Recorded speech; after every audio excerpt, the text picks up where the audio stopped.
What are you two talking about? Oh, nothing. Just the end of the world.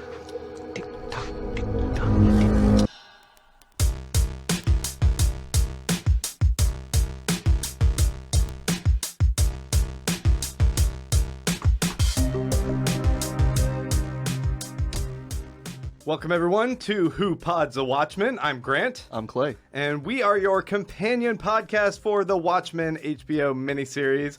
We are talking about episode 8 today. This is the penultimate episode. This is the big dog. That what do you it think, is. Clay? Wow. Yeah. Do you remember a few weeks ago whenever we were asking if we would see Dr. Manhattan? Yeah. I mean, we kind of assumed based on, like, you know, the one hand grabbing the mask in the trailer. Could have been a teaser. It could have been, like, them screwing with us, but they didn't. They did not. They delivered. Yeah, that's been answered. Yeah. Folks, we want to say welcome if you guys are checking us out live on YouTube. Thank you guys. If you guys are on the chat, you are welcome to go ahead and toss us questions. But what happened last week was we got a big influx of people, more than we kind of anticipated. So if you do want to ask us a question, we do ask that you please go ahead and write in all caps, like comment or all caps question before whatever you post, so that I can just kind of like sift through all the rest of the comments of people talking to each other. Mm-hmm. Make it a little bit easier. Yeah. And if you guys are listening to us on the podcast, thank you guys for checking it out. Please subscribe.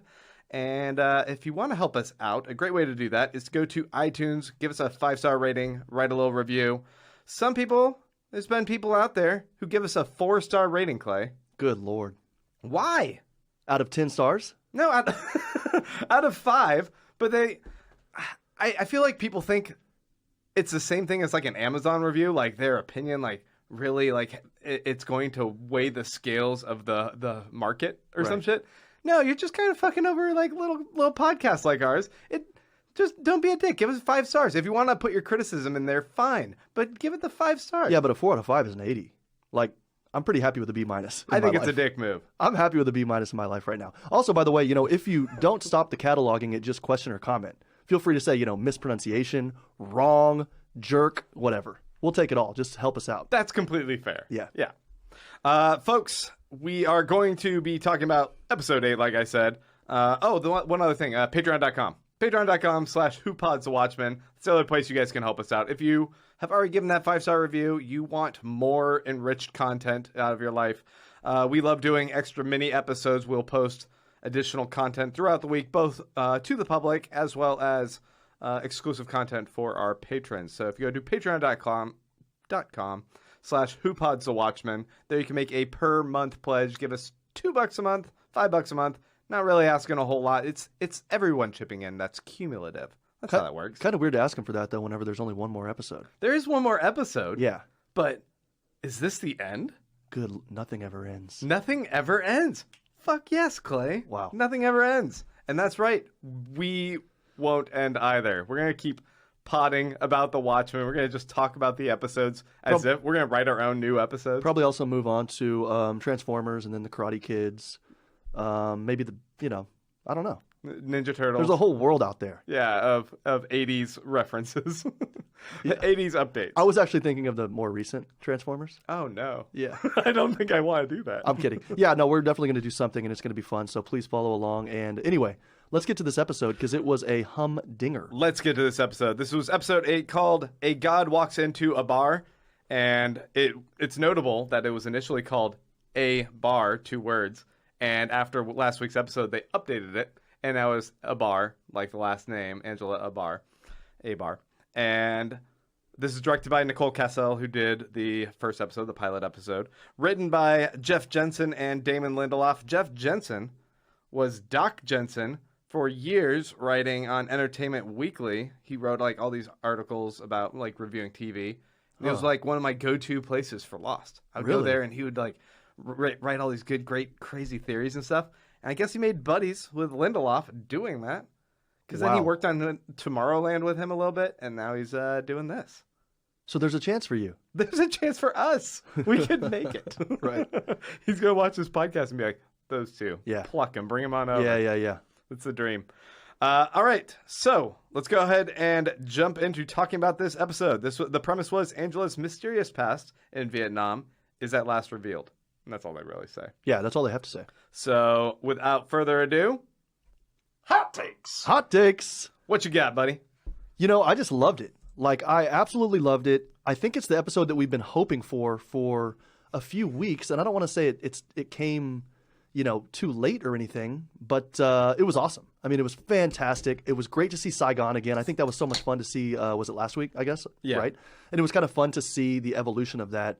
We all wondered how she met Dr. Manhattan, right? And it just turns out that it was kind of a, you know, something that happened at a bar, kind of like a regular dating scenario for a lot of people in undergrad or something, right? I mean, it's kind of wild. It was a meet cute. Definitely, but I mean, it wasn't like, you know, you think, okay, superhero, maybe he like, she, I mean, at the very least, maybe he helped her like she had a flat tire on the side of the road.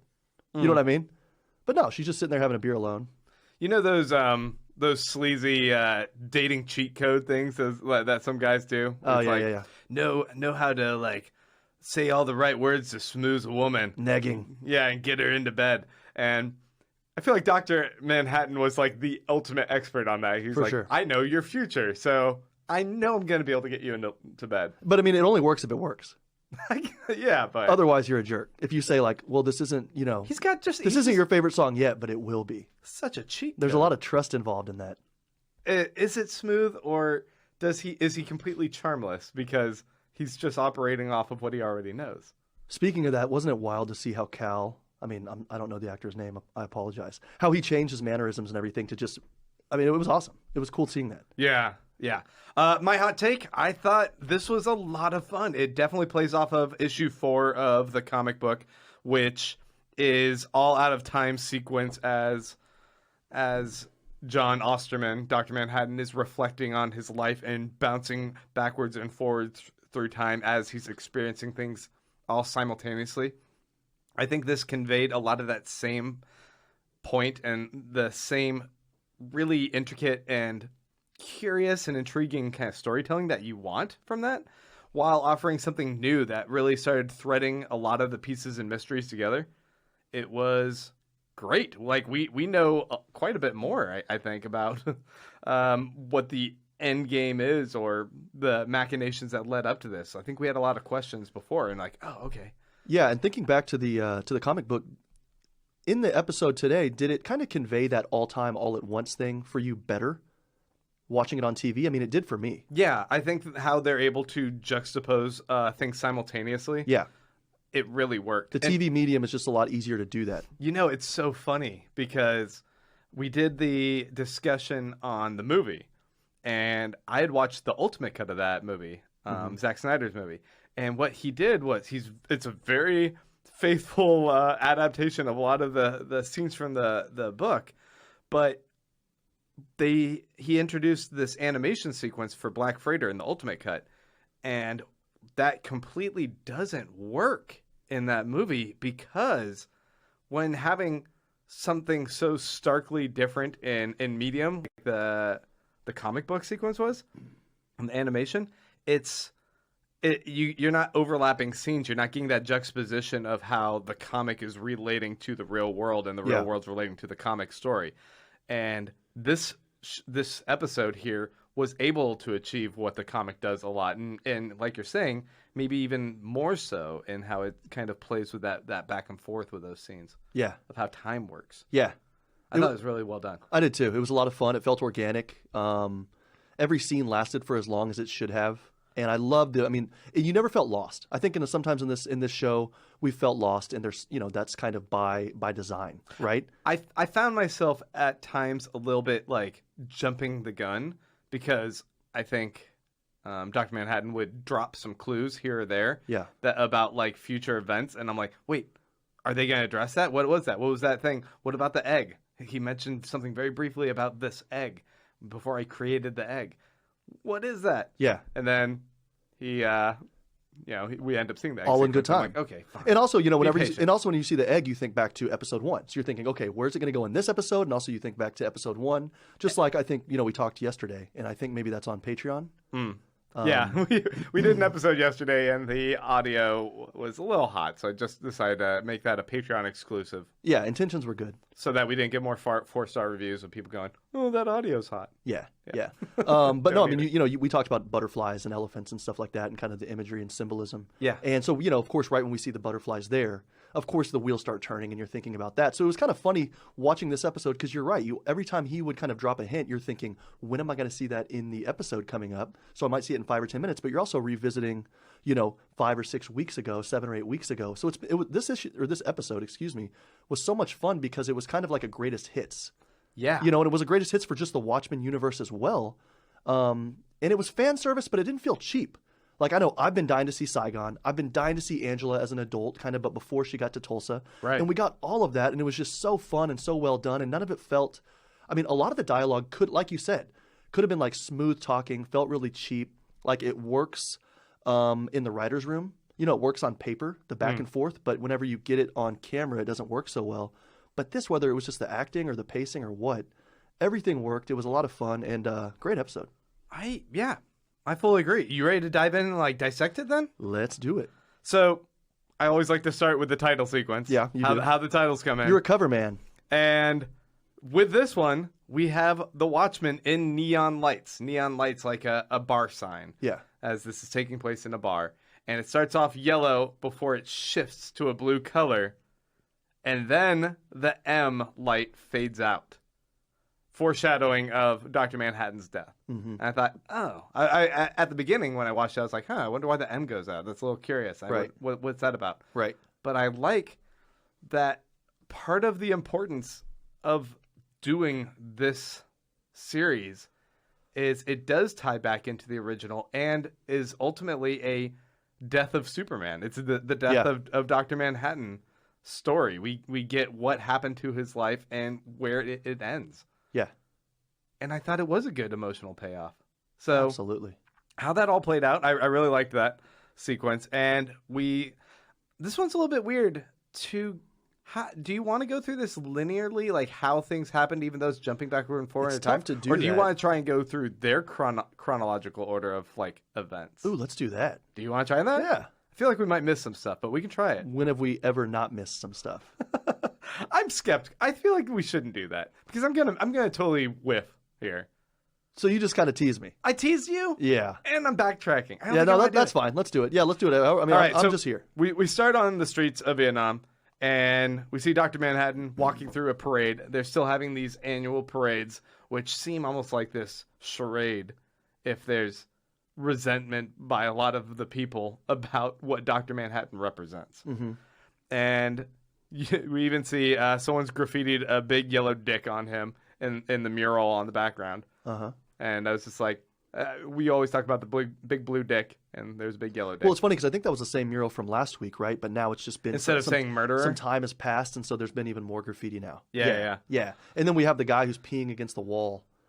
Did you see that? I mean, No. outside the bar, and you saw there were the empty bottles that were on the kind of the plastic chairs outside. As somebody who's lived in like a third world country, it's just like they did that really well. That's what you see quite often. It's all captured really well. Yeah. So that he enters Eddie's bar, and they get a pass on like, hey, there's a guy walking in blue skin. What the hell? But there's another guy fully painted up in a blue body at the bar, and I was like, oh, okay, Not the same body. yeah, not the same body, but. Yeah. It's another person all in blue, so Yeah. he can walk the streets today. And this Today's is kind that of day he this can is walk around. kind of a funny like tiki kind of bar, Mhm. right? I mean, it's kind of an aloha theme or something like that, right? Yeah, it feels like it. Yeah. Anyway, yeah. So when he sits down and starts chatting with her, there's a part where he grabs the beers off the bar and brings the beer over to her, and I was immediately reminded of what he first reflected on with his relationship with Janie, and how important it was to him that she first bought him that cold beer, and she reaches over and gives him a cold beer, and that was like the start of this romance, this courtship, and he Right. does the same thing here with Angela. He buys her a beer, he hands it to her, and that's his entry point into trying to get to Bone Town. Geez Louise. That's the expression. When you saw him pick up the 2 beers, did you think maybe this was picking up a week or two into after they'd met, and they were then going to go back in time a few weeks? Oh, like they're casually like, oh, they'd already met? No, I thought this was going to be the first thing. Okay. But I also watched the trailer last week. As you do. Yeah, and you didn't. And as I don't. So I was a little bit aware that it was going to be a first meeting at the bar. Okay. Yeah. Abar. A bar. Yeah. So what did you think of how he's kind of laying his Mac down on her? It was, for me, I mean, I don't want to get too emotional here, but it was really heartwarming seeing how apathetic he was and cold he was in the comic book. Mm-hmm. Right? For better or worse, that's just how he is. Actually, to see him kind of smile a little bit. I mean, he smiles later when he's talking to her grandfather, you know? Or no, I'm sorry, maybe it was with Veidt. He smiles. I don't know, something like, you know, there was interaction there somewhere where somebody said, "Oh, you've changed," or something, right? Right. And even talking to her though in the first few minutes when he meets her, he had some cool like witticisms and stuff like that, some flirtation. Mm-hmm. There was some energy there, and you don't really ever see it from him that often in the comic book. So it was nice to see that, and for me, it kind of you're clued in on the fact that okay, this is a special moment. No, he definitely comes across as very like kind of a boring, removed person from humanity in the comic. Yeah. And you're right. There's kind of this. He still has the monotone delivery. Oh, his voice sounded so hollow. Whoever they got to kind of read those lines, there's this kind of eeriness to it at first. But I felt like once he's kind of there's this moment where they're talking about how he terraformed Europa. Mm-hmm. And he just brought life up, and she's like, "Oh, and what'd you do the next week or whatever?" And she's like, "Actually, it only took 90 seconds." Exactly. She made a joke about like, "Oh yeah, of course you were able to create life in under 2 minutes," and he kind of laughs and says, "Oh, a sex joke. That's funny." Yeah. And it was at that moment where I was like, "Oh wait, okay, Yeah. they're bridging that gap. There seems to be a little bit of chemistry here. Totally. I'm buying into this. I'm going along for the ride here." Yeah, and I was going to say that's my Cubes moment, but at the same time, I think, generally speaking, a Cubes moment is something that doesn't really add to the story. Mm-hmm. And I think that really does add to the story. Yeah. It was important to show that humanity. Also, let me ask you this. Do you think that they maybe took part of Cal's, and again, I'm sorry, I don't know the actor's name. That's awful. But do you think they took some of Cal's voice and then manipulated it or blended it with somebody else's voice? Like, I know that in Lord of the Rings, they did it when he was like Gandalf the Grey and Gandalf the White for a bit. They kind of did this cool thing.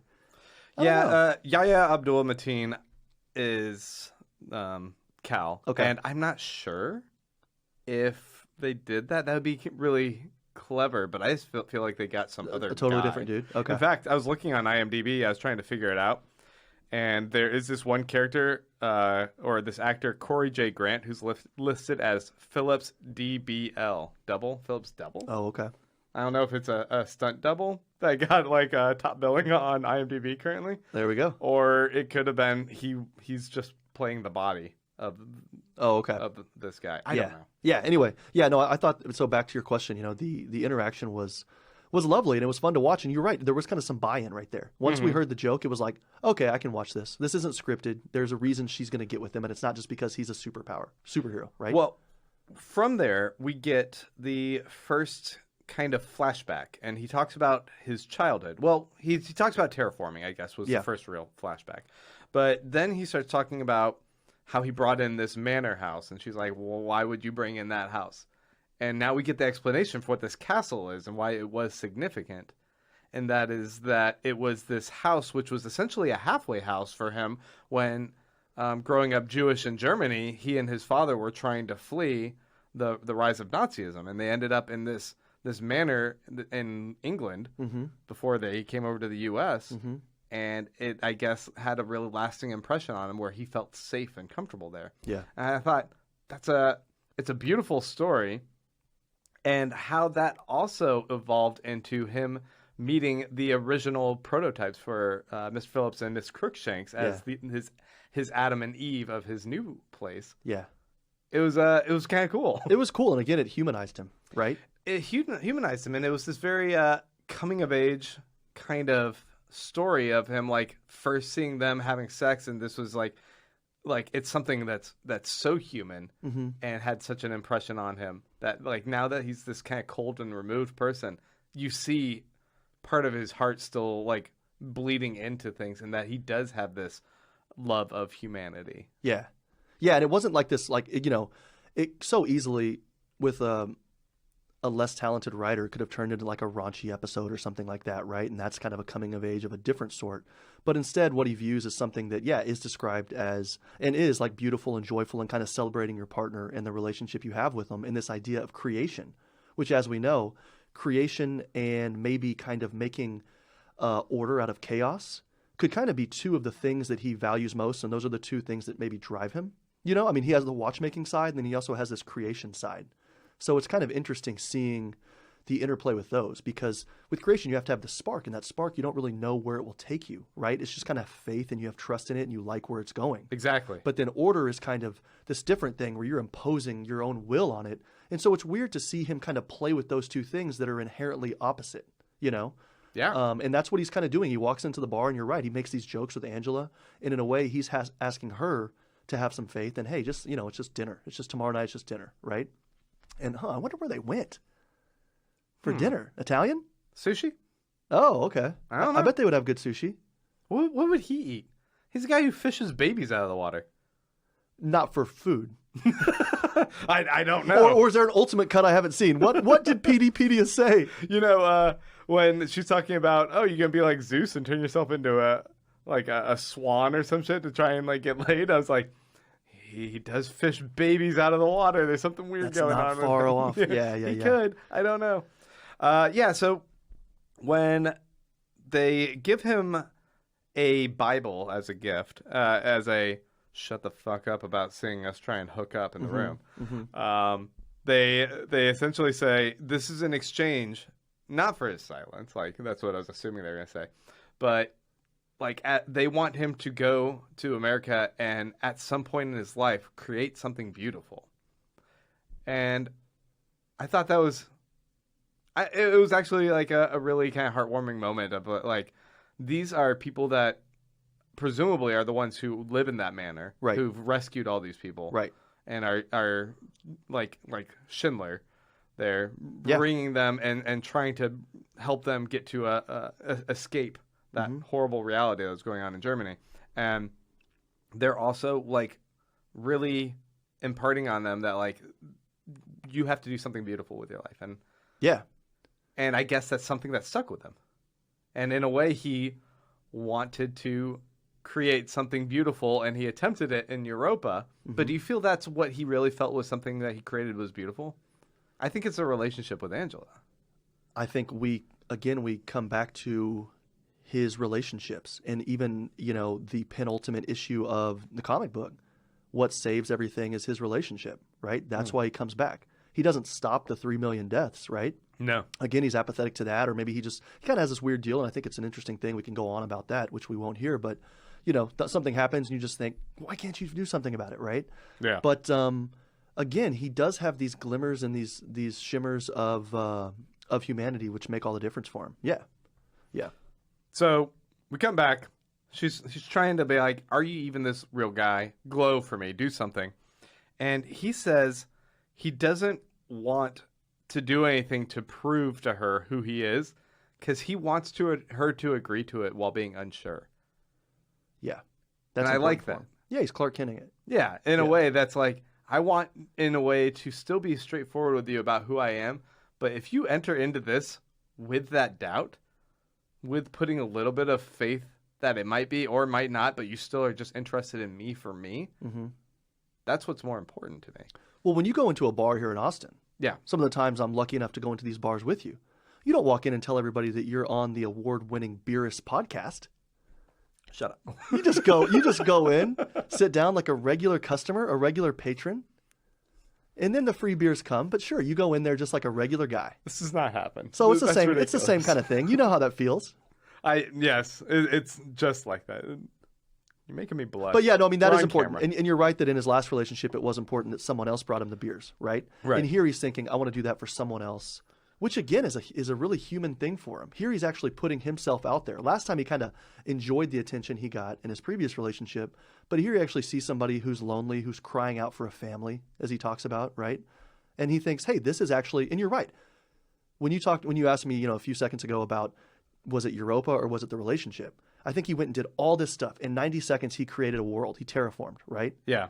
But what's most important is just to walk into a bar, meet a random woman, and go from there. You know? I mean, that sounds awful the way I put it. But that's like the idea of creation, this real connection. Yeah. So it's beautiful. 100%. Yeah. So let's jump over to talking about, he makes a mention. Mm-hmm. He's kind of like time tripping throughout this. He makes a mention of like her saying like, oh, you have such a creative imagination for all the stuff that she's saying because she thinks he's just bullshitting it. And he goes, 6 months from now, my friend tells me I have a lack of imagination. And that's happening simultaneously, which is Adrian Veidt. Right. We end up seeing it later. But he just like casually laughs off, oh yeah, he tried to kill me once. No biggie. Yeah. Which I thought was kind of funny. That's when he tries to trick him into the intrinsic field generator. Plan B. Yeah. And then we kind of see this sequence where he's talking about like, you're going to be the one who inspires me to change what I look like. I'm going to look different because of you. And that's when we get the reveal of how Calvin Jelani ends up becoming Cal. Right. Ends up becoming Dr. Manhattan wearing a Cal skin suit. Yeah. Why didn't she reveal Cal at first? Yeah, I was like, what's going on with these things? Yeah, we got these receding hairlines. Yeah. You want to go on a date with? Come on, you totally want to go on a date with Yaya? Yeah. She's saying it doesn't matter. Yeah, It matters. it totally matters. He's an Adonis. Yeah. So I like that she pulls it back and she's like, well, I guess you could try this guy if you want. Whatever, no biggie. Yeah. Yeah, and It's your call. he's like, fuck yeah, I can. Let's do it. Which is weird because he ends up staying in that form later. Like, he doesn't revert back to his John Osterman. And, Right. like, she's kind of, like, commenting on that. But I thought it was cool that we get to see Yeah, I like him it. get to, I mean, I don't know. to see Cal as also Dr. I mean, I think Manhattan. maybe there's a reason why they did it, and it's to kind of keep that connection going, and he's still tied to that relationship with Angela, right? And that's, you know... And that he's been that guy for 10 years, so he should stay in that form For sure. for her. Yeah. And it makes it all the sweeter whenever they do have that ending, that last moment together, right? That we saw Cal. But even also in that moment where she's like getting him to become Cal, she goes, "Whoa, your voice is deeper," and he's like, "Well, I can fix it back. His body has looser chords." She's like, "No, yeah. no, I like his. I like those sexy loose voice." chords. Yeah. So you were talking about the scene where they're back in the bar, and he cues up the song "Tunnel of Love" by Doris Day. Mm-hmm. You like that? You thought that was a pretty like slick thing? Well, I just meant like it works if it works. If it doesn't, you're a jerk. Can you imagine? I mean, if somebody comes up to you and they're like, "Hey, this is your favorite song," and then you're douchey unless it pays off. yeah, and then you're like, "Oh, I've never heard this. This is not my favorite song." Yeah. Well, it will be. I was just gonna say, "All right, buddy. Like, have a good day." Sleazy. Yeah. I know. All these pickup artist lines. Yeah. Ugh, I don't know. But yeah, it works, and it works for. I mean, obviously they chose that song because it works with the little device and everything, right? Yeah. So There's and also, sorry, but like when you're in a tunnel, you can't see your way out of it sometimes, right, and you can't see like around you. You can just see the beginning and the end. And that 10 years for them, was a tunnel. So I mean, it works in that way too, tunnel of right? love. Yeah. So yeah. really nice. Stop. Now I take a sip Jesus of beer Christ. right as you cue me up. while you're looking me deeply in the eyes. No, I was not. Oh. No, it wasn't that. There's something unsettling to me, and this is unsettling also with the book, about this idea of predestination, the unavoidability of destiny that he sees. And I think we had some arguments when we were doing our review of the comic, not arguments, but debate about whether or not Dr. Manhattan was a little bit full of shit about whether or not he saw into the future, or if he thought he did in a way. Yeah. But I mean, this one makes it pretty clear he does. And there's this idea that like you can shape the future by saying you think things will happen and then like kind of manifesting that as you want. But in the comic, he has an argument with Lori Blake about when he brings her to Mars, he's like, we're going to have a fight in this amount of time and you're going to destroy my castle or whatever he says. And You're gonna tell me you've been sleeping with oh yeah, yeah. but I don't know yet. And that same thing kind of plays out here. It's almost like, note for note, beat for beat. But You gonna tell me to leave? it's still a little bit unsettling to me, where I still want him to be wrong. I want him to be surprised that things can happen and there is a little bit of free will that can operate outside of what he foresees. But apparently all the cards are in place, and it happens as he knows it's going to happen. Yeah, and that's one of those where if I think too deeply about that and I think too hard about it, I just get lost. Well, like when he says, like, we're going to have this fight in 6 months from now, Yeah. and you're going to leave, and you're going to ask me to leave, but he knows that, like, after that, it's still going to work out. And she knows it, too. That's just kind of... It feels like at that point, you're just kind of going through the motions of something. Well, I don't know about that. I mean, like, he can pinpoint these things more clearly and more accurately, obviously, than the two of us. But, like, you're going to get a flat tire sometime driving, right? Right. And you're like, okay, whenever I do, I'm just probably be mad about it and I'll be pissed off and I'll be put out, but I'll deal with it and then I'll move on. Right? I mean, it's the same kind of thing. You're like, well, yeah, and then whenever it happens, it'll happen. I can logic this out. Yeah. You can. You're like, okay, I can think about it, and then there's that emotional thing when it actually happens, and so it's going to happen. So, and in a relationship, you're going to get in a fight, right? And that's actually maybe even kind of a healthy and good thing sometimes, whatever. So, yeah, predestination. It's in a way, it's like the only thing that's predestined here is the fact that he knows stuff so specifically, right? He knows that this is going to last for 10 years. We're going to get in a fight in 6 months. Et cetera, et cetera, et cetera. But I like that is the exact reason that she's like, this relationship's bullshit. Yeah. I can't do this with you. And so he goes out and seeks a fix. And that's when we get one of my favorite sequences, which is when he goes to Karnak, Dr. Evil, a.k.a. Adrian Veidt's, like, evil secret lair in Antarctica. Yeah, but just really quickly, I mean, she still jumps aboard that ship knowing that it's 10 years. She just knows that he's going to be present for a moment, like whether it's sex or anything else or cooking. He's not going to be like having his multiple. He'll be him. He's on Mars. He's on this. Yeah, he's going to be present and there in the relationship. So yeah, right. So it's not so much that like she hated the fact that he knew everything in the future. It's just that he wasn't. He was doing that so much that he wasn't there in the present, right? Right. So anyway, I just think that's an interesting thing. She still knows that 10 years is going to happen, but maybe she also believed that if we have 10 really good years, then maybe I can change something. Or she thought, fuck, my parents died, right? I don't know nothing's guaranteed even tonight or tomorrow. So if somebody can give me 10 good years, that's pretty damn good, right? It's funny because a lot of that is an assumption on his part too. Like, we'll have 10 good years, but he doesn't know what happened between the insertion of the amnesia plant and when he wakes up. He knows a few details, that they are still living in Tulsa, so he knows they're in Tulsa. It seems that they have a love between them. Mm-hmm. He knows that there's a moment where she will go out and fight and risk her life to try and save his, which makes him love her. Yeah.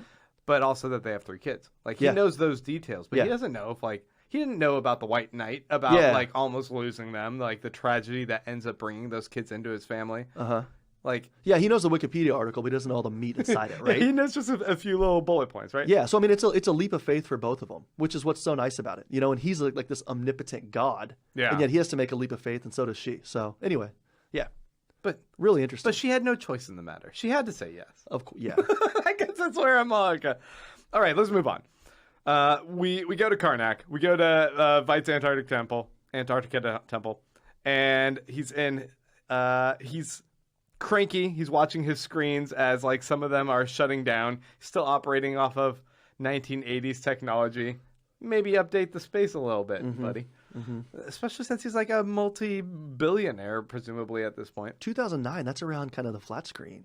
That's when we changed. Yeah, he could have had a lot of, like... Well, but shipping costs to Antarctica. Yeah. My God, there was no Amazon Prime back then? Holy hell. So he still seems like he failed. He's referencing the argument he had with John about, like, was it all worth it in the end? Nothing ever ends. Right. And his whole goal was that he wanted to save humanity and stop the bombs, and that was the one thing holding them back from becoming peace-loving, harmony, kumbaya, hands across the world kind of thing. Yeah. But he knows that there's nuclear meltdowns and they're still doing armaments, and there's nothing that can stop it. And I think this is something that we had already been like kind of theorizing about, like why he would be disillusioned with humanity and why he would want to go try and start his own version of humanity in Europa. And it kind of ended up true. The details of how it worked out were a little bit off from like stuff I was definitely like throwing out as far as theories. But ultimately, it was an agreement between him and Dr. Manhattan, and he went there, and then Dr. Manhattan went incognito and do not call on his phone, and suddenly Veidt is stranded. And interesting, though. I mean, so if he created a utopia out there, right, there's obviously no need for a game warden. So did he introduce a game warden character whenever he threw Veidt there because he realized, okay, now actually I do need this kind of governor on the engine? No, I think that in him creating this untenable like biodome kind of structure out there on Europa, he didn't fully terraform the entire moon into a fully functioning living moon, I guess. He made it still this bubble, and in order to have that, you need to have constraints on it. And if this is sort of like Adam and Eve in the Garden of Evil, that game warden is essentially the apple. He's right? hunting snakes. Yeah, he's the apple, like preventing him. Like, you take this tree of knowledge, the whole system fails. I'm here to protect you. Don't take that kind of thing. Oh, I see. Okay. Yeah. So it seems like he's there to ensure that everything stays within that bubble, that realm. And when Veidt tries to exit that, he's violating the game parameters. The constraints. Yeah. So right. That's why. Did you say after the credits? No. Oh. Well, I don't do that because I'm afraid of seeing trailers and stuff. Oh, there's a post-credits scene. Really? I'm going to tell you about it in a minute. We're going to talk about it. Okay. When we get to it. But we also see that Veidt is making the squid rain. So that was cool. That whole like conspiracy thing, that's solved. Yeah, and I guess he picked Madagascar for that one.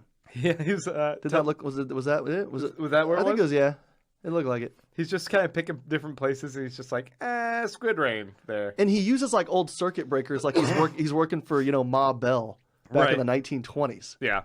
Oh, it's weird. It's really fucking weird. I love that he makes some comment about Doc Manhattan where he's like, this isn't the 80s. It's a little bit problematic, the idea of a white guy taking on a black guy's body.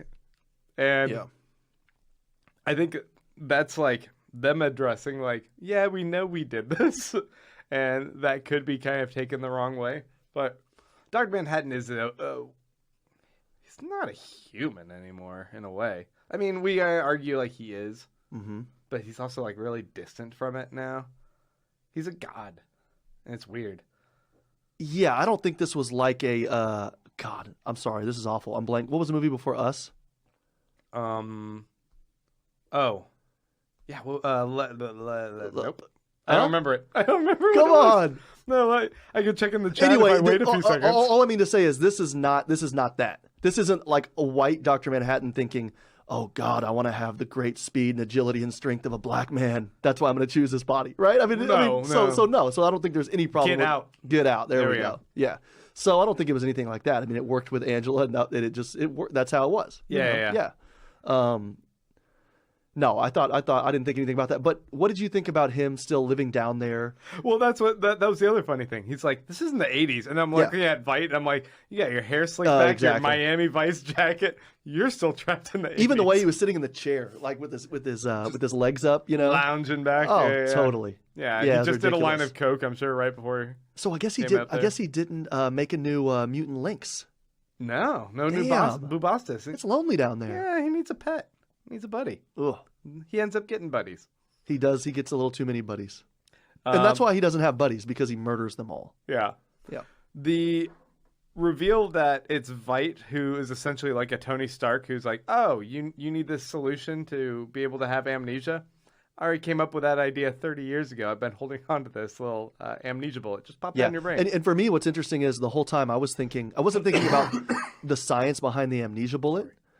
I was thinking about how do they make that little ball float in the ring? I wasn't thinking at all about how it like makes a god forget his memory. Yes! I was like, how do they get that to float? That's the most impressive part of this whole contraption.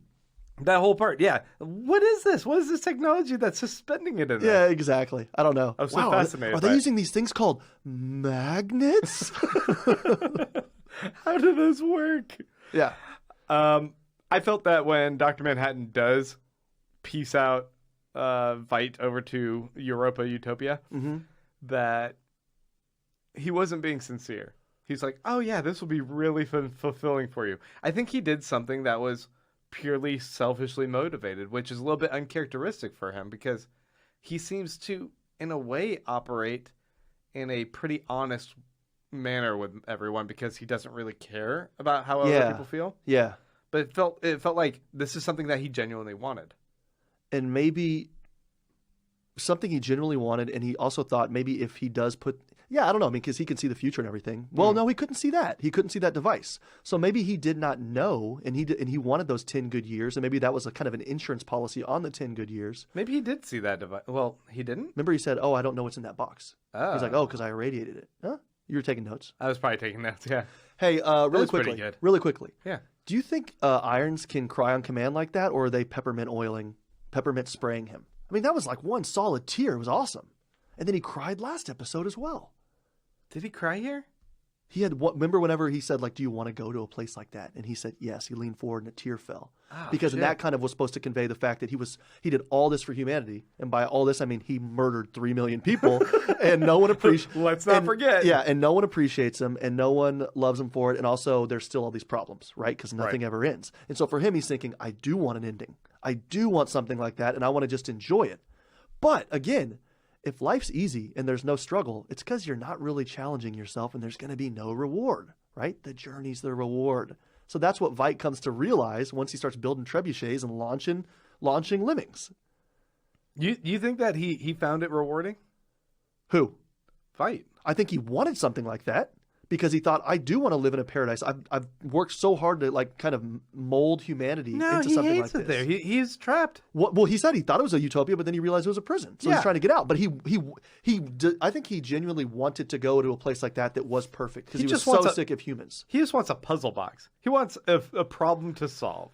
And maybe he gets that in figuring out how to escape. I don't think so. And also, I don't know. I mean, I'll disagree. I think that he actually did want to sit back and not rest on his laurels, but just kind of like be somewhere where people weren't trying to actively destroy themselves for once because he had worked so hard to change that. Now, let me ask you this. Okay.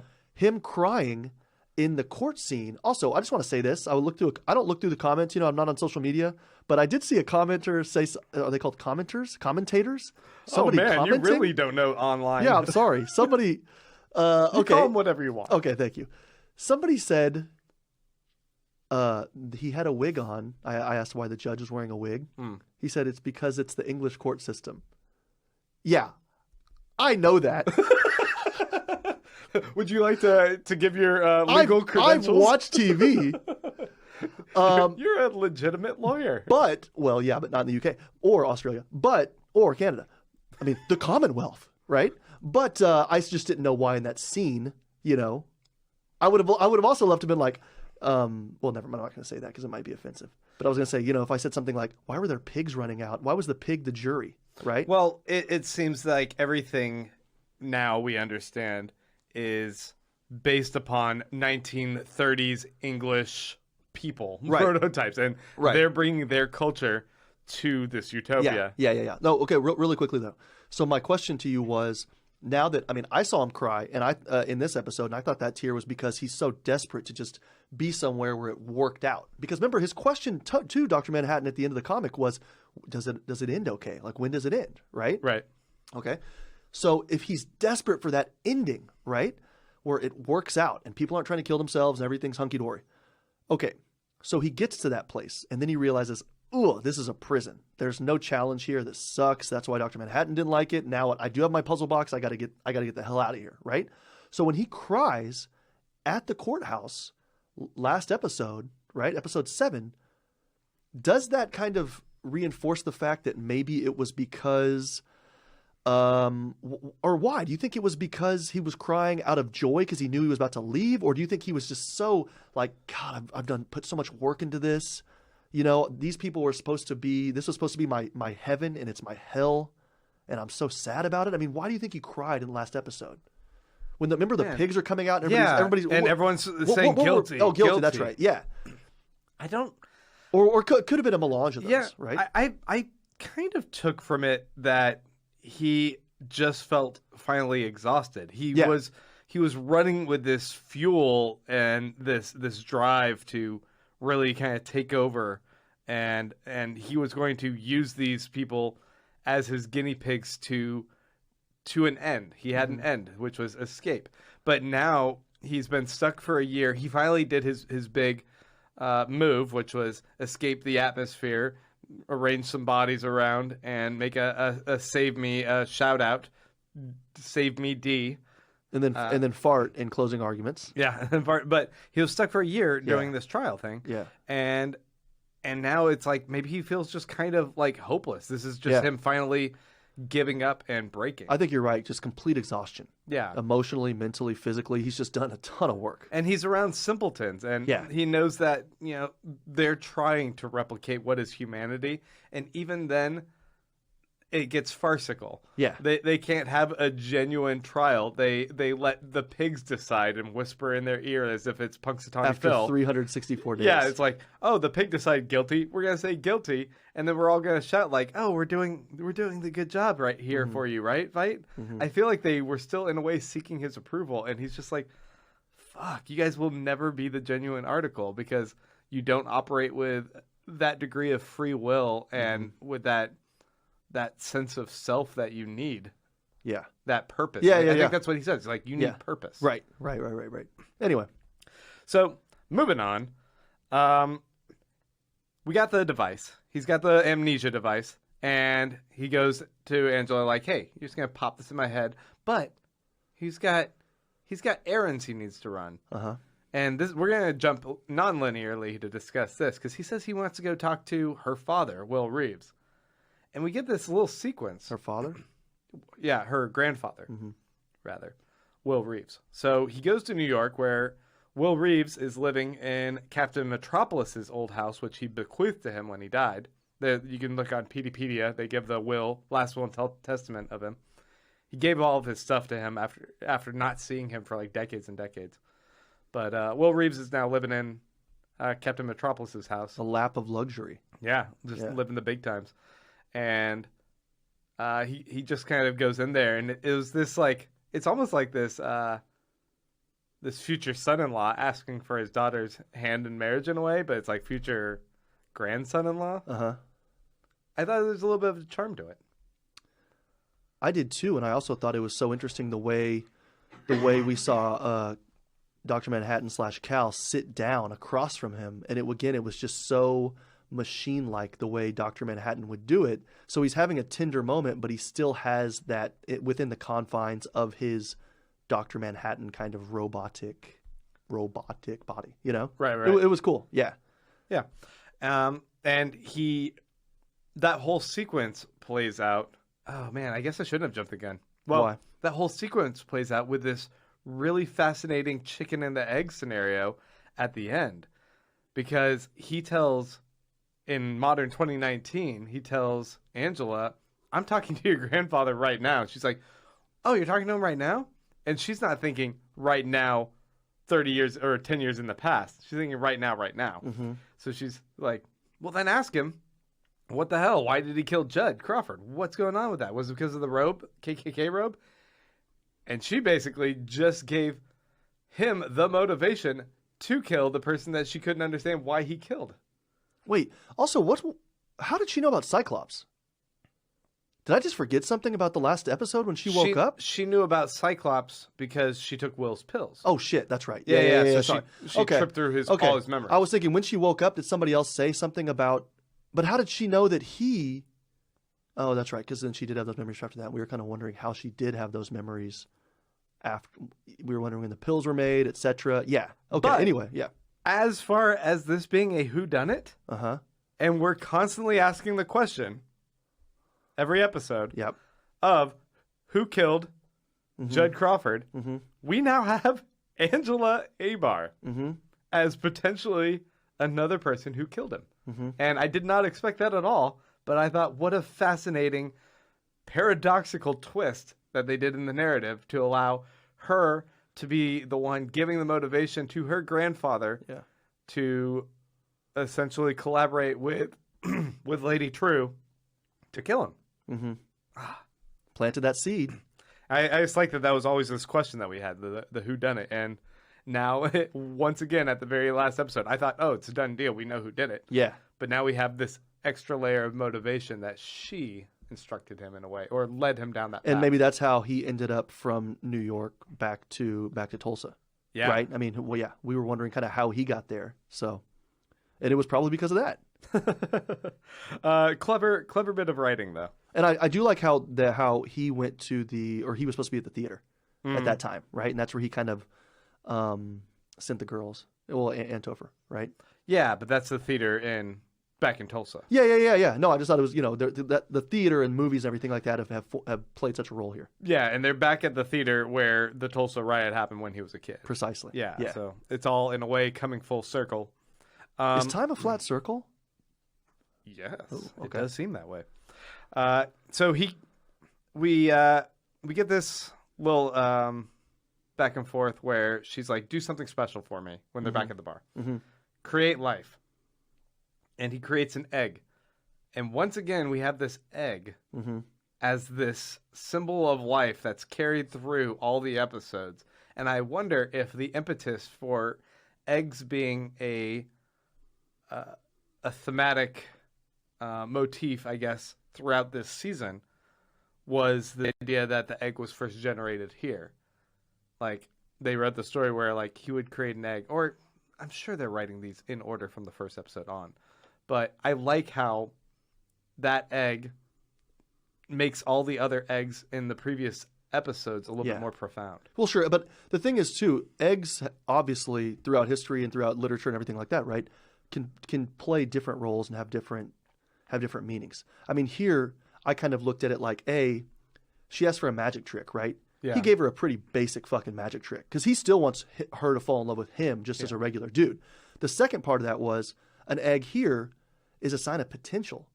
It's nothing now, but it literally could grow into something that's life, right? And so he's showing her with the magic trick. It's like a little bit of flirtation, right? And it's, I'm not, I know that you asked me for something. It still could seem human. It still could seem human. And also, this could turn into something just like their relationship, just like that initial conversation at a bar could turn into a beautiful marriage with kids and everything, right? The egg in the first episode was all about maybe different generations and different people of different colors and everything like that, and race relations mixing, right? You know what I mean? Like, and then so eggs have played different roles, even though they're pretty present. But it's interesting to see how many different ways they go with eggs, right? So definitely, yeah. So he talks briefly about this idea that is it possible for him to give his power to someone else? And he says, I could transfer, I guess, my power to an organic matter, and that could be consumed by someone. And she's like, oh, like this egg? And then he cracks the egg, puts in the beer, or she puts it in the beer, but he chugs it back into himself. Kind of in a way keeping his own power, although I don't think he transferred his power into it. Were you afraid of salmonella? I know you're a germ guy. That's what got Dr. Manhattan. It's a silent killer. Yeah. But it does seem very key that he mentioned that there is this element of a method by which someone else could become the new Dr. Manhattan.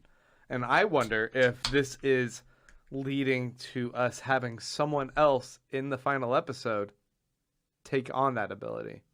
Do you think that at some point he transferred some of his energy essence into something before his death? Well, how was Topher building that Puzz 3D that was floating? This is a different this is like an alternate reality. That could be the same toy. Weird magnet ability that the thing that was floating in his head has, right? Yeah. The amnesia device. It could be like that same technology exists in just kids' toys. Yeah, they can make magnets. They can make magnetic floating. Yeah, no, I don't know. Yeah, I mean that obviously in this show they do everything for a reason. Yeah. I wonder if he he just went like, I'm gonna make some waffles, and he made one magic waffle that's sitting at the kitchen, even though she like fucking shattered all those eggs.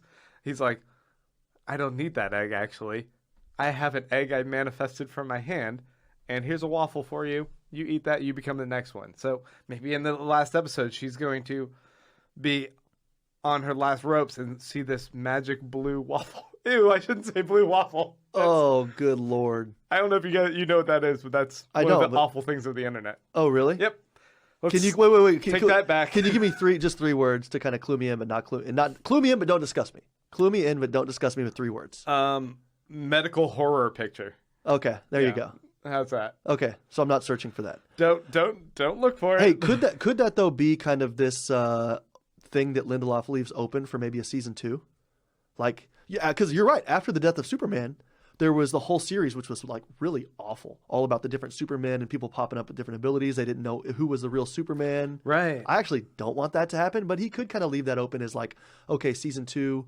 Who will we identify as the new person? I don't know. That kind of seems too superhero campy for me, but whatever. Well, I mean, yeah, as we move into kind of that final sequence, we have the 7th Cav like waiting to gun him down with this giant ray gun thing, and he's marching into inevitability. Like, Yeah. he's well aware that he has god abilities, even in the present here and now, and he could have just like melted everything.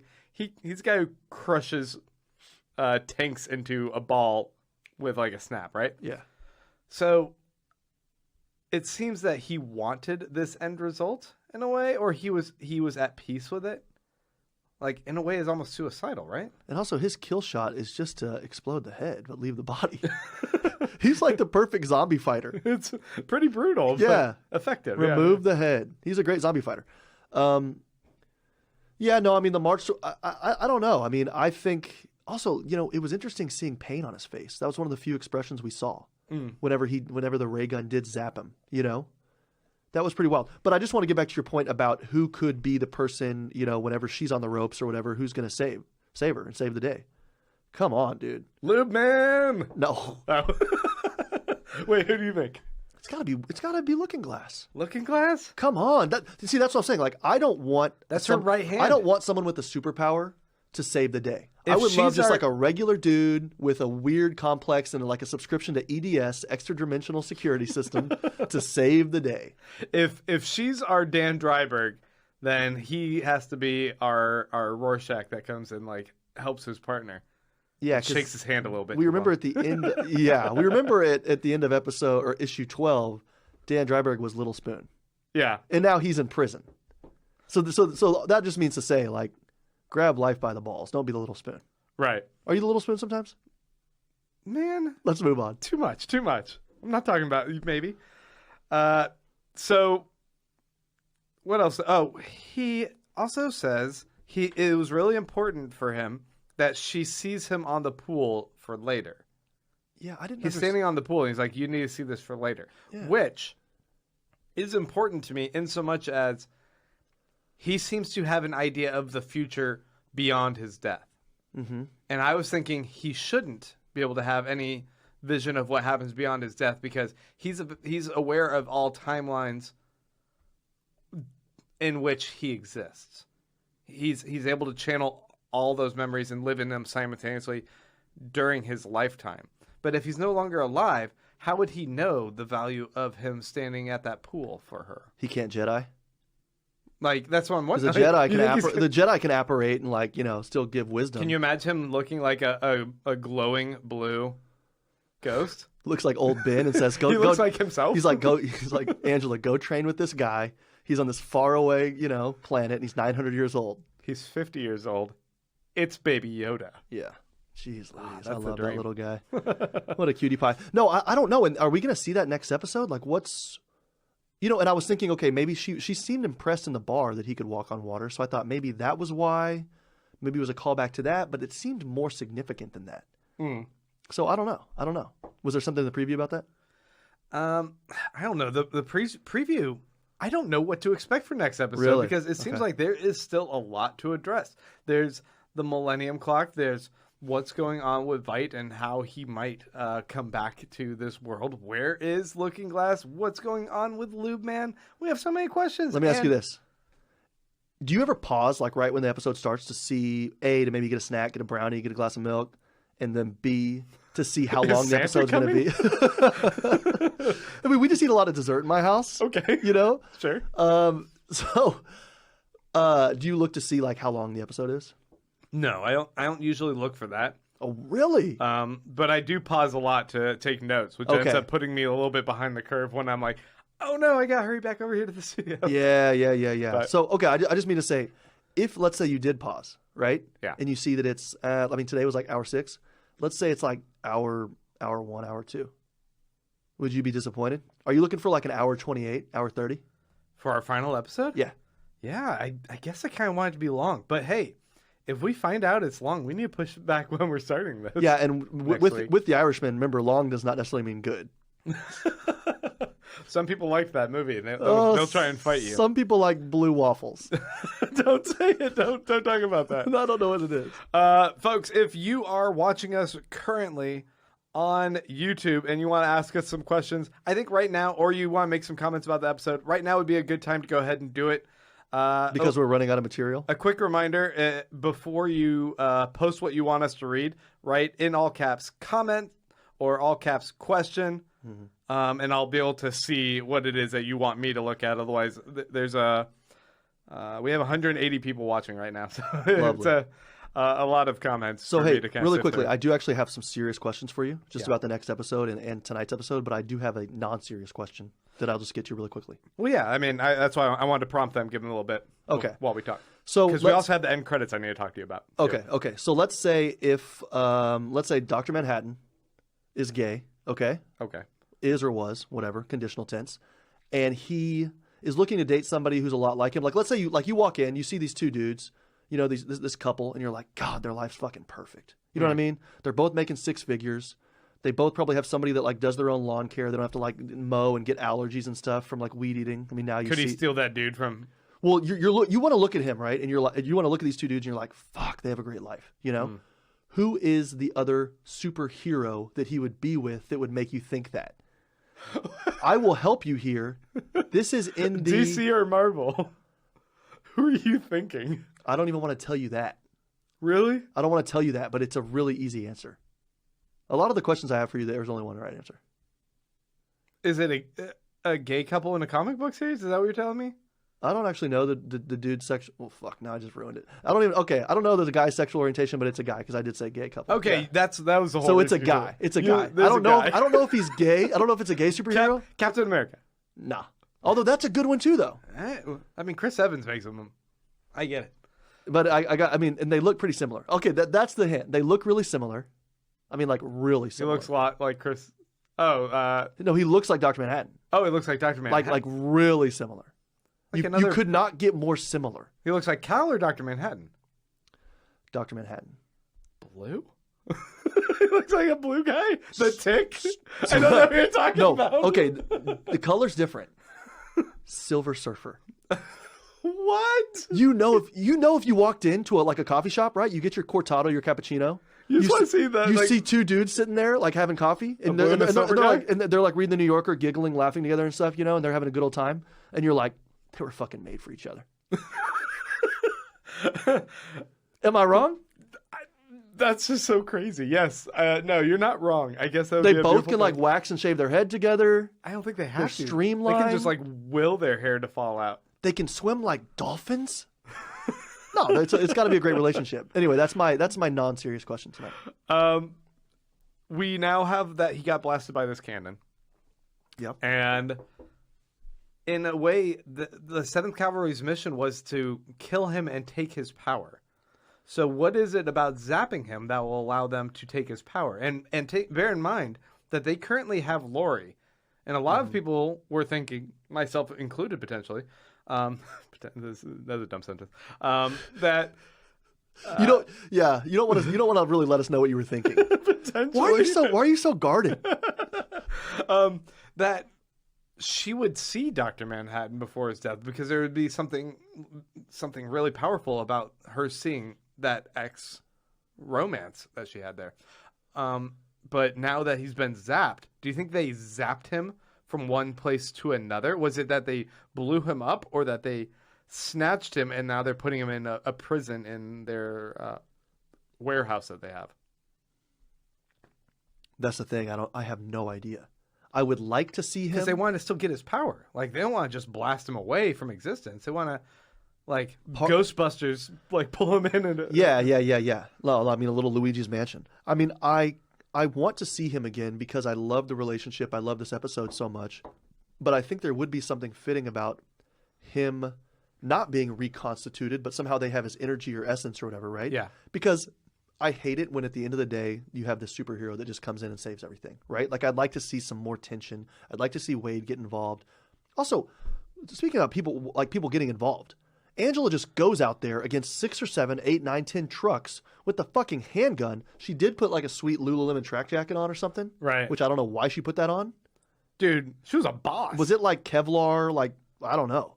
It just seemed like a Again, we have somebody good running athletic wear. Yeah, athleisure. Athleisure. Again, we have somebody running in with a handgun against awful odds, and they just don't care. That's like the 10th time. I think that's one of the reasons I love the show. We have courageous people doing what's right, you know, which we need that in these dark times, in these dark MAGA times. Fair. Good point. No, I thought it was like a really good action sequence, and I was like, man, she's great with the headshots. And then Dr. Manhattan shows up. I'm like, he's great with the headshots too. Yeah, he's even better. Like when the student becomes a teacher. So I guess to answer your question, I would love to see Dr. Manhattan, but at the same time, I'm more curious to see people like Wade, to see people like Angela get involved again, right? I want to see Pirate Jenny. In a way, I think that what a good emotional payoff it was with his death here. Yeah, Like, I felt that. for sure. And I'm kind of okay with that being his death and we don't see him again. But somehow they captured some of his body juices. I should pick a different term for that. Yeah. And they're going to be able to use Is this a that sperm to... bank? Ew, wasn't there something weird about him making an egg and then eating his own egg he made out of his essence? Something weird about that to me. Well, so I have chickens, as you know, and they need calcium to make eggs, right? So you can do it a few different ways. You can get them calcium supplements, whatever, or you can just crack up their shells after you eat their eggs, and then you can feed them their own shells. That is like post-pregnancy eating the placenta. It's the same thing.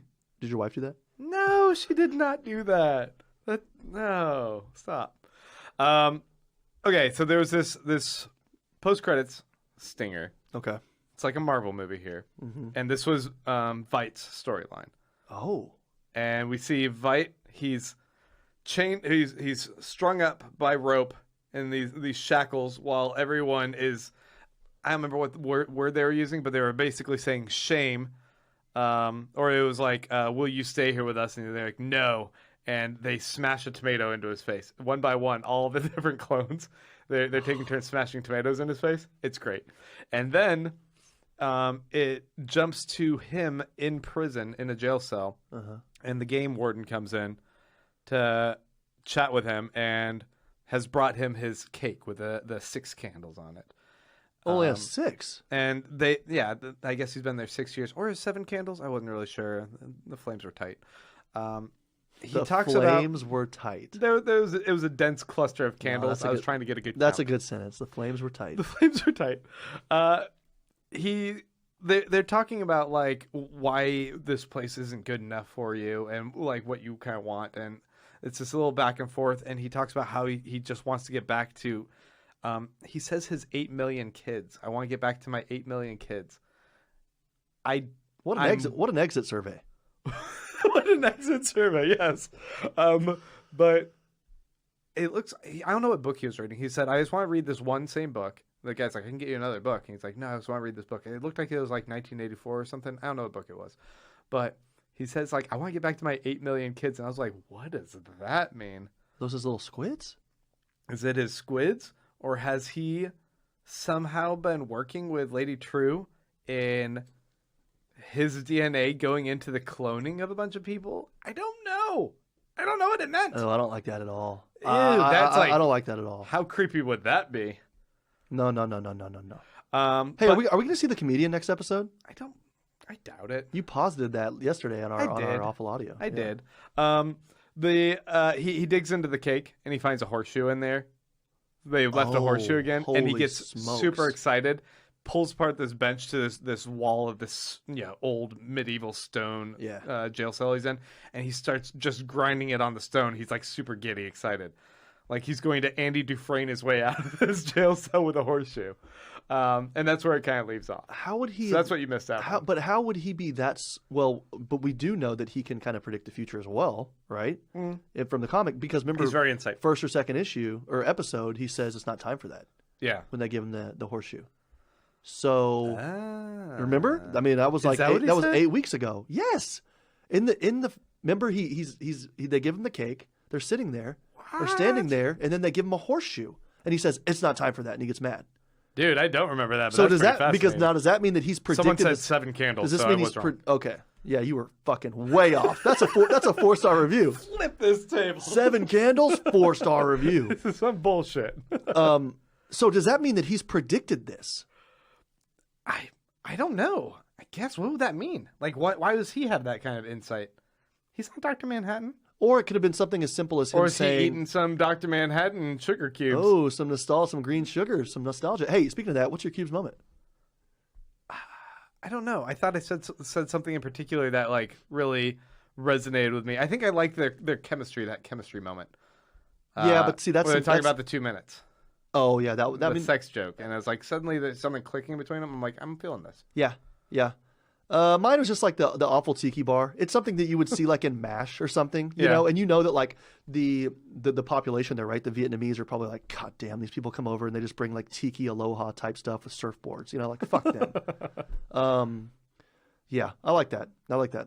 Oh, someone is correcting me as well that he said 8 billion. 8 billion. So that's he's the just talking whole about the population of the planet. Okay. Tinfoil off. I'm taking off my reflectitine or whatever, guys. Obviously, I was being Thank ridiculous there. Thank you for the corrections there. And yeah, we have some comments. We have some questions here. I'm going to see if I can sift through and snag a couple of these. Pick the meanest one. Pick the meanest one? No, I can't. I saw some people that like came into our chat and were just trying to be like shitty. Really? Yeah, they're like, this show sucks. Why do people watch it? I'm like, then get the fuck off the chat. Don't be. I can't believe a person would be a troll on YouTube. Wow. Like, where did that come from? Yeah. I need to deputize more people to be like moderators on Hey, here. but look, I do want to ask you this about the show. Like after this one ended, I really thought to myself, you know, there's certain albums, right? Yeah. Musical albums. There's certain vinyls where every every song's this little gem, right? It's like a little 3.5 minute pop, and they all have the same thread running through them, so it's one album, right? But they're all just so fun to enjoy on their own. Yeah. This show is really like that for me. And very few shows are like that. I mean, even if we look at Lindelof's, well, actually Leftovers was like that for me. Lost wasn't because it was more of this like serialized thing, Yeah. right? But Leftovers was journey. like that where you can really think of one episode, you can kind of enjoy that apart from the show on its own.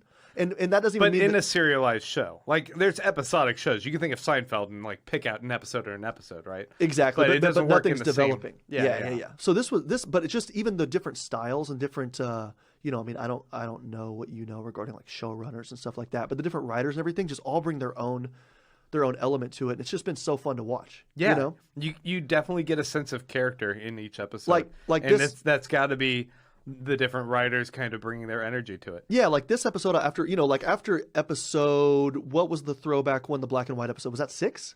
Yeah. Okay. I mean, that's like this artistic tour de force, right? This episode, by contrast, is not something that's going to go down like in a canon of great TV, right? But I'll rewatch this episode like multiple times just because it was so enjoyable to see the characters interacting, and it was just a lot of fun. It's a good love story. I mean, Yeah. people like a little rom-com. This was a rom-com with a tragic ending, so it's more like Meet Joe Black or something. But, you know, you get a good feel Again, for that's it. another 3 hours. God, Meet Joe Black. If Meet Joe Black somehow had a baby with the Irishman, There's this video we'd clip. get a Ken Burns documentary that's not good. There's this video clip of, I'm sorry I'm going to spoil Meet Joe Black, but the dude gets hit by a car and dies. I think it's right in the very beginning. Yeah, it is. That's the whole point. And someone took a video clip of him. he gets hit by one car, flips over, and then hits another car, hits him. Yeah. And someone took that and looped it. So it's just him going boing, boing, boing, boing. Was this like on the off Reddit, both like cars. gets better every loop or whatever? I think it was off that site, You're the Man Now Dog. Oh, okay, I don't even know that. YTMNG. I don't know that. What's the most disgusting part of that movie? I don't think I've ever seen that movie. Who was the female character? The protagonist. Meg Ryan? No. What? Claire Florani. There's a show. If that's not right, then I'm mixing the movies. There's a show where I think Meg Ryan is with this extraterrestrial or something, or angel or whatever. And the first time they have sex, she says, "Look, it's two City of Angels with Nicolas Cage." And she says it's like two puzzle pieces. I've never wanted to vomit more. So you're saying this episode was better than City of Angels with Nicolas Cage and Meg Ryan? God damn, I forgot the movie, but that scene stuck with me. I need one of those amnesia devices from Veidt. Here's our first question. Yeah. Are we still thinking that True is Veidt's daughter? And yeah, this is the idea that it's possible that Adrian Veidt had a secret adopted daughter. Maybe it's not, biological daughter, but that True might have been someone he kind of took on at a young age and adopted in a sense, but did it all secretly. Because the comedian's the real dad. You think it's a comedian? It could be. That would be a sweet play for people who like enjoy the comics. Right? Yeah, but when she says like I'm bringing my dad back, I was thinking like the link is between her and Adrian Veidt. I was initially thinking comedian, but I think you're they right. don't have to bring in all the characters. I think you're absolutely right about Veidt. Yeah. It just feels a little bit more. It's tighter. It's a tighter story. It could work a little bit more organically with the character set that we have. I think it'll be too out of left field if they introduce comedian in the very last episode. For sure. But they could. No. They can do out of left field. It's going to be Veidt. It's really important that her family's there. We haven't even seen the comedian. And that's the theory that he spelled out "Save Me D," and D stands for daughter, or maybe he wrote out daughter because he had hella time to just be, I guess, writing messages on the moon with dead bodies. Can you imagine how long it would take to spell out daughter? Is there a shorter word you could have said? I think he said like "Save me, doggone it." Say doggone it. Save me, darn it. Yeah. No. Question. So someone said everything I wrote above. Oh no, I'm not going to do all that. I'm sorry, man. Well, hey, that would be interesting too because she went and bought that property, and the way she purchased it was to say, I mean, she also gave him like $10 million, but she said, "I'll give you a family," right? And she bought that land so that she could then reconnect with her family. Oh yeah, which is Veidt. This next question comes from Buckles the Clown, who says, "Hey, what time?" Or no, this is the Laughing Man who says, "What time is Home Slice open?" Home Slice is right next door to us. I think it closes at 11. So we just missed it. Checking my imaginary watch there. Bumskis. Yeah. Bummer. Buckles the Clown says, "Do you think Lube Man will be significant, and how?" Oh wait. Who's this? Buckles the Clown. Okay, Buckles. I mean, he's very significant just from what he's already done. I'm hoping for a spinoff. I guess I'd say outlook not so good. I could be fine either way. I'm happy with him just being an anomaly. Me too. I think it's this cute, bizarre moment. Me too. But if he does come to the rescue or attempts to rescue because he's actually secretly Petey, that would be hilarious too. I mean, I would fucking love it if somehow he slides under the door frame, right? Just Gets does this halfway cut. No. He slides under the way and he like pops up to save the day, and then they just fucking blast him. He just gets murdered. There's no episode 8 or episode 9 Pedia update for some reason. That's weird. Yeah. Let's see. The next question comes from Jimmy Favors, who says, "Will Angela get Manhattan powers?" And once again, Blue Waffle. Go ahead and just Google search Blue Waffle. Do an image search. I think you'll see the answer that he imbued a waffle with blue powers. Okay, stop. You're having too much fun with that, and I got to bring you back. It's so gross. Don't do it, guys. For real, though. Real answer, I want to say I hope not. I guess she's a known quantity, and I think it would be fun for them to have kind of this, I don't know, maybe give it to one of his kids, I don't know. You think Topher? Topher should be the next chosen one? He left some food down there, and Topher just is hungry. He's got the munchies. God, okay. The problem is I don't like Topher. What's wrong with Topher? You just haven't seen much of Topher. Not enough. Yeah. That's fair. Edgar Angulo says, "Why did Mr. Manhattan," that's Dr. Manhattan, sir, need her to see him on the water, right? No, exactly. I think it must tie into something about that globe that True has on the water down in her basement that we saw last episode. That's like on the water. It's a blue glowing thing. Like the Cerebro? I think there must be some sort of link about like, if she thinks about that, that might be the key to maybe destroying the Millennium Clock and saving the day or something like that. Throwing an idea out there. He's like, he did say I need to see blue light on water. Blue light on water. Blue globe on the water. That's where I need to go. Otherwise, everything is ending around our world. I think that's a pretty good theory I just came up with. It's good. I like it. Don't be like that. Gerald Boney says, what will Panda do once he gets Manhattan's power this next episode? Exactly. I wanted to go to Panda. Where's Panda? I wanted to go to Panda, and then I want to have a spinoff called Panda and the Cactus. And it's just Panda and that damn cactus driving around a cop car just fucking shit up. Just having roadies to go. I would love it.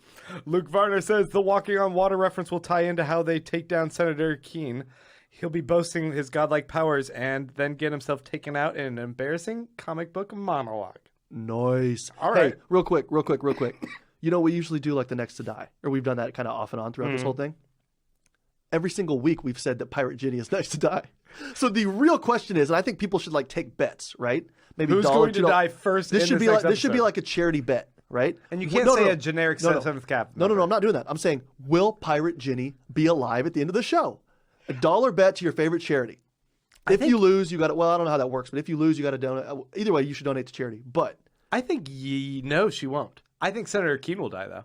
I think Keene will die. I think his odds are. There's got to be some Vegas betting on this, I think right? he's going to lose a hand. It's going to be Empire Strikes Back. He's going to lose a hand, and then season 2 is going to have a mechanical hand. No. Yeah, Keene's going to die. Pirate Ginny will survive.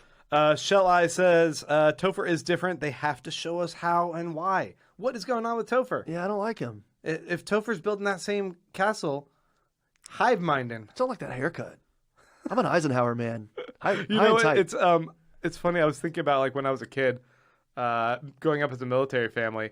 I was always like, oh, you have to have a high and tight. A man has a high and tight. And so I never watched any Kurt Russell movies in the 80s. Oof. And I missed out because I was like, I can't watch Kurt Russell. His hair's too long. And you were living in San Francisco, and too. I missed out on Kurt Russell movies. You were living in the... They were the most amazing movies. My God. Dad? What the hell? Dad? Checker Phil says, what fell to earth when she bought that property? Veidt. That's what we're thinking. If it's not Veidt, I'll eat my shit. Like, what else? What else has been alluded to as even potential from falling from space? I think it's got to be Veidt, and he's a gold statue. Somehow, she alchemied him into gold. He's sitting there, and she needs that Millennium Clock to activate to melt him into human form again. No. Okay, that was Take ridiculous. off your reflectine. No more reflectine. It's that gone. is god awful. No. But let's see. Maybe I'll grab one more comment here or there. Will we see the elephant next episode? The Laughing Man says, I saw a very important question on Reddit. Should Dr. Manhattan... I'm not going to read that question. Okay. Checker Phil says, the bar was called Eddie's Bar, a.k.a. The Comedian. Yeah. Oh, it was. But it was E-D-D-Y, so I didn't put that together. That's right. Eddie Blake, the comedian. Interesting. So, would they name a bar after that guy? No, I'm sure. Hey, but also interesting though, those pores. that could have been like a hint, foreshadowing. But really quickly, what was up with those pores? What? Like, were they pouring from bottles or draft? Because they left like a good. They weren't 4 topping inches. it. Yeah. Come on, fill it up, guys. Good Lord. They're being stingy on their beer there. I don't know. Oh, and then Floor says he's reading Fog Dancing. Says, hence my earlier question, which I'd have to scroll back to. I'm so sorry. If we do this next week, I would just say, like, make sure you guys kind of roll everything into the same one. But then if you make it too hard on them, they're not going to do it. We're going to go ahead and wrap things up, I think, there. We want to say thank you guys so much. 225 people watching right now. Wow. That's lovely. Thank you guys all for tuning in. Hopefully you guys enjoyed this, and we are going to be doing more discussion throughout the week. We're going to do a couple other episodes doing more deep dives into this. So if you guys haven't already, please go subscribe to us over on our podcast. Subscribe to this YouTube channel too. We're going to be posting probably more videos throughout the week. I've got an article coming out. You've got an article coming out talking about penultimate comparisons between Lindelof projects, right? That's exactly right. Yeah. Looking forward to all of that. And listeners, if you guys want to help support us, once again, you can go to patreon.com/Who Pods the Watchmen. We appreciate all the support there. And Clay, you want to wrap us up? I will do that because I know you have to go do the video. So now I just have to do this at the end of every week, and it's awful because I don't really know how to end it. Hey, I've enjoyed this. We've had a lot of fun, and we will see you next week. Hey, if it does run long, then we will be late, but we'll be here. So don't worry, and have a good night.